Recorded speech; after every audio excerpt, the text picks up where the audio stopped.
Hello friends नमस्कार जय जगन्नाथ मोर को मिनी ब्लॉग को आपण मैंने स्वागत जनाऊँगी। सकाल सकाल मुझे गाधे पाधे रेडी हो गली। बर्तमान मोर पूजा कम भी सरीगला। एवं मु किचन को पलि आसली सकाळ ब्रेकफास्ट बनवाई। तो मत आज ब्रेकफास्ट बनवार अच्छी परोटा सहित डालमा। तो से कदली काटुची। तो कदली काटा पूर्व प्रथम मु पानी रे कौन हलदी पकेली जानतु कहीं पानी रे हलदी पकेवा द्वारा आम जो कदली काटुचनी से कदली से ब्लैक हेनी। कहीं यहाँ मु छोट बेले जब भी घरे आमर किसी सब्जी बना जाए तो आम घरे मो बो पकाए पानी रे हलदी। मु पचारे से कहे कदली काटिक आम जो पानी रे पकाती माने कदली ब्लैक हेनी जमी सेमती रही। तो से पानी रे पकेली हलदी किंतु ठीक से जानी से विषय जदि आपण मैंने जानी निहाती मत कमेंट जनइबे।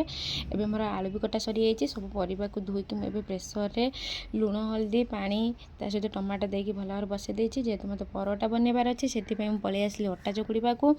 देखिपारे मुझे अटा चकुड़े मोर ए अटा चकुड़ा सरीगला। तो ताकू मुझे छोट छोट गोला करनेबी। देखो मुझे छोट छोट गोला करुच्छी। तो गोला कर सारापर एवं मत परोटा बनवार अच्छी।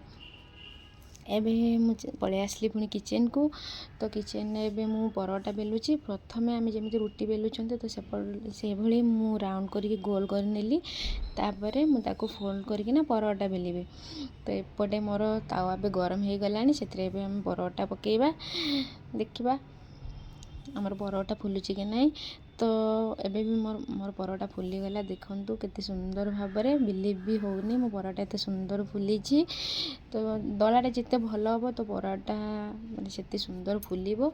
देखिपारे मो परोटा केते बढ़िया देखा पूरा गोल्डन कलर भी हो गलानी। एमती मत सब परोटा बनवार अच्छी। तो एबे सरीगलानी मोर सब परोटा बनवा।